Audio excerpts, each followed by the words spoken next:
Oy, musta? So may nagtatanong sa atin si Sir Win. Meron daw siyang 20,000 pesos. Hindi naman siya handa na magnegosyo, pero ayaw naman niyang nakatenga lang yung pera niya. Ano daw ang gagawin niya? Well, sa akin dalawang bagay lang. Una-una, I suggest hanap ka ng mutual funds, no? Na pwede mong paglagyan. Sa bangko, meron yan.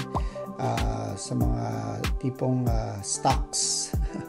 Yung iba meron mutual funds na tinatawag, no? Pero sa bangko, safe na safe po yan. Meron po sila may offer na ganyan, no? So, kahit na mag-start ka, 5,000 pesos, meron kang makukuha niyan. So, safe na safe po yan. Basta, importante, pag naisip mo ng inegosyo, then you can pull it out, no? Basta, alamin mo lang kung ano ang kailangan malaman about yung papasukin ng mutual funds. So, number 2, pinaka-simple para sa akin is wala nang isip-isip, bumili ka ng ginto or mga jewelry na tinatawag. No? Kasi pag in-invest mo dyan, pag bumili ka, sa totoo lang yung pera mo nandyan pa rin.